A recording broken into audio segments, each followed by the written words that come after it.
ಬಳ್ಳಾರಿಯಲ್ಲಿ ಸೈನಿಕರ ಪ್ಯಾರಾಚೂಟ್ ತರಬೇತಿ ವೇಳೆ ಭಾರೀ ಅವಘಡ. 50 ಅಡಿ ಎತ್ತರದಿಂದ ಬಿದ್ದು ಇಬ್ಬರು ಸೈನಿಕರ ಕಾಲು ಮುರಿತ. ಗಾಯಗೊಂಡ ಇಬ್ಬರು ಆರ್ಮಿ ಆಸ್ಪತ್ರೆಗೆ ಏರ್ಲಿಫ್ಟ್.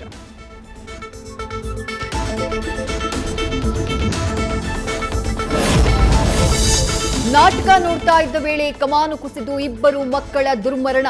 ರಾಯಚೂರು ಜಿಲ್ಲೆ ಮಾನ್ವಿ ತಾಲೂಕು ಬೈಲ್ ಮರ್ಚೇಡ್ ಗ್ರಾಮದಲ್ಲಿ ಘಟನೆ. 4 ಗಾಯ. ಚಿಕಿತ್ಸೆಗಾಗಿ ಗಾಯಾಳುಗಳು ರಿಮ್ಸ್ ಆಸ್ಪತ್ರೆಗೆ ರವಾನೆ.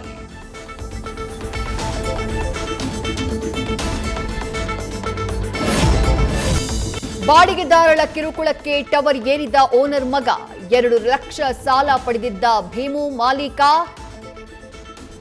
ಅಸಲು ಬಡ್ಡಿ ಸೇರಿ 17 ಲಕ್ಷ ರೂಪಾಯಿ ಕೇಳಿದ ನಿಖಿತ. ಸಾಲದ ಕಿರಿಕಿರಿಗೆ ಮನನೊಂದು ಟವರ್ ಏರಿದ ಪುತ್ರ. ಬೆಂಗಳೂರಿನಲ್ಲಿ 10 H5N1 ಪ್ರಕರಣಗಳು ಪತ್ತೆ. ಮಾಂಸ ಪ್ರಿಯರಲ್ಲಿ ಶುರುವಾಗಿದೆ ಹಕ್ಕಿ ಜ್ವರದ ಭೀತಿ. ಚಳಿ, ಜ್ವರ, ಕೆಮ್ಮು.